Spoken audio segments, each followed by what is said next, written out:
to You Multicultural and Doc Talk Manitoba project. This is your host, Jyoti Kalsi, again bringing to you another episode on COVID-19 and COVID-19 vaccine. Today we have Dr. Amilla again with us to share valuable information and definitely answer the questions that we have going on in our minds. Welcome, Doctor, to our show again. Thank you.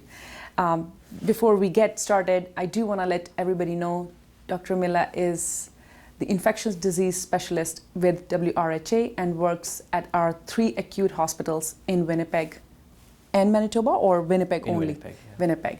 All right. So I don't want to diminish all that you have done in all these years. So I would like you to let our viewers know all the backend role that you play. Sure. So as you said, Jyoti, I'm one of the infectious diseases clinicians, which what that means is I'm a physician that work directly with patients who has infectious diseases, including COVID-19. So I've seen patients in hospital and as an outpatient who come with COVID-19 before the vaccine and after the vaccine rollout, of course. I'm also an assistant professor with the Department of Medicine at University of Manitoba. So you're a busy person. Busy enough. All right. So likewise, this series is all about, trying to get more information out there.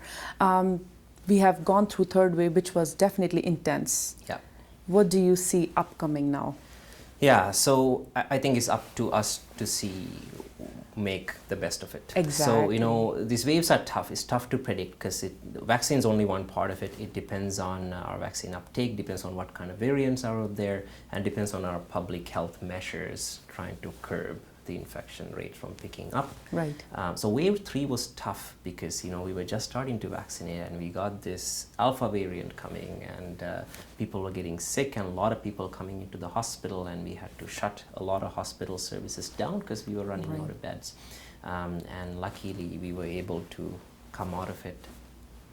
We lost a lot of people, but yes, we did definitely. came out and the system somehow survived. Yes. But now we are seeing the fourth wave effect in Alberta and Saskatchewan where they are struggling to find beds for their patients. They had to ration beds. For example, Alberta, they had to decide which patients get what services. That should never be the case in a developed country like Canada. Right. So and that's exactly what we want to avoid. And vaccination is a big tool in to avoiding help that. Yeah, because more people are vaccinated. Even if we see more infections, the chance of getting hospitalized is lower. Yes. Yeah. So what I hear is we could have a fourth wave, which we already see in Alberta is happening. Yeah. So what is the rate of vaccination there? So Alberta overall has about 70+%, just like Manitoba. Okay. Very similar to Manitoba. What makes it more end up being in the situation that it is in? So good question. So I think you really have, it's difficult to look at the overall vaccination rate and predict what's happening. But so you do really need to look at exactly what's happening. So it kind of comes down to who's coming into the hospital.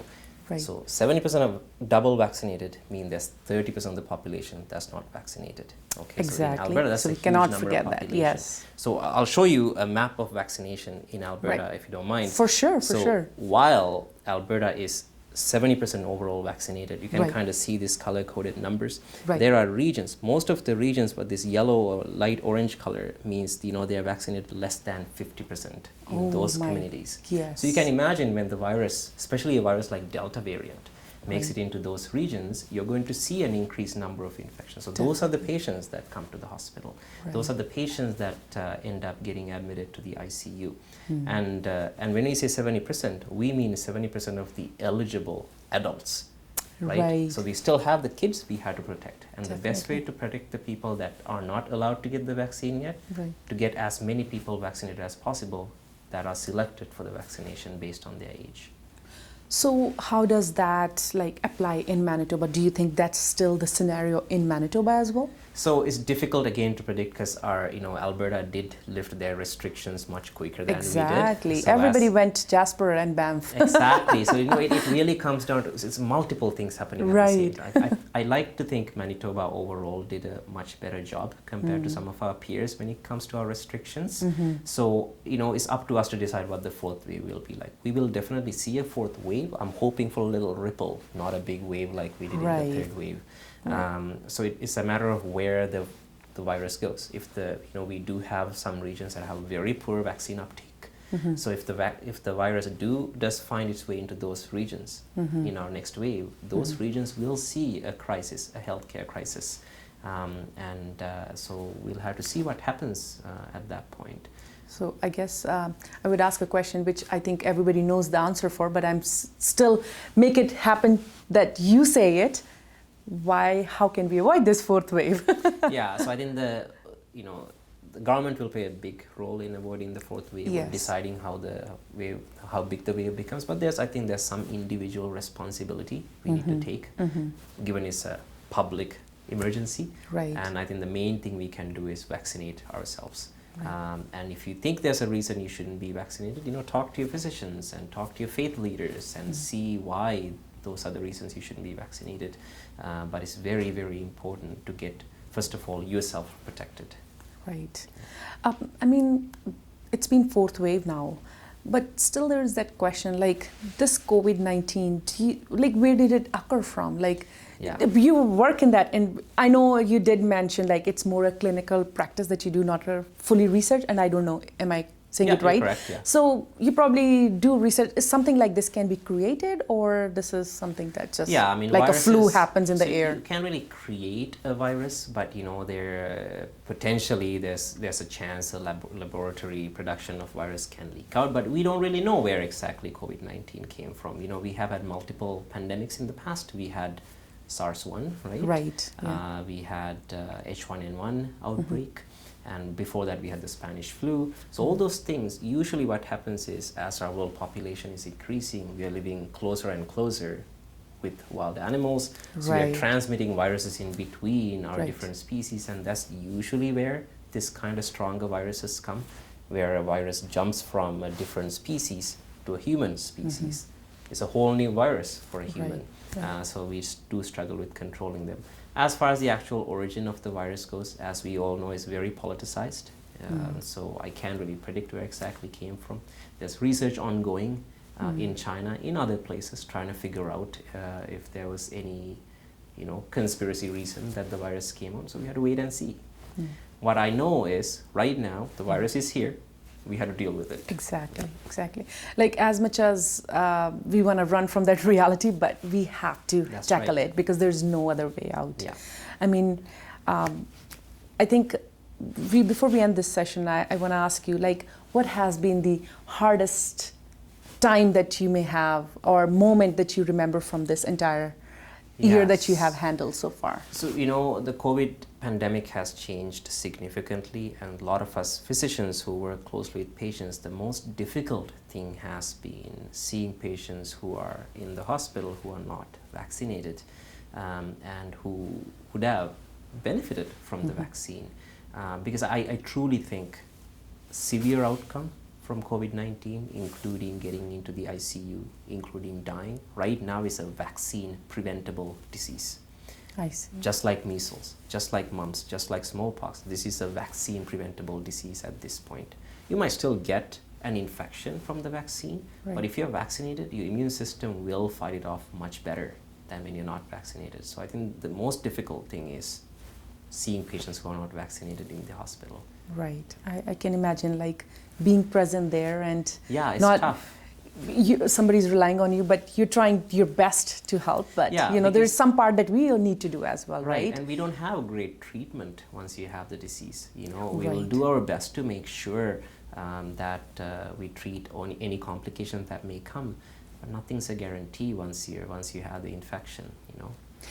Where do you think why this hesitation even comes up? We go for flu shots. Yeah. We get chickenpox vaccine. We got all kinds of other vaccines. When doctor said it, I got it. Why this hesitation is there? I think it's just because it was available in a year. I think that's probably one thing. I think it's two-part. People are a lot more in tune with our what is happening, our rights, and not being able to take control of our own bodies, and that's absolutely the right thing to do. Sure. You should be asking questions when there's a new treatment, a new virus circulating.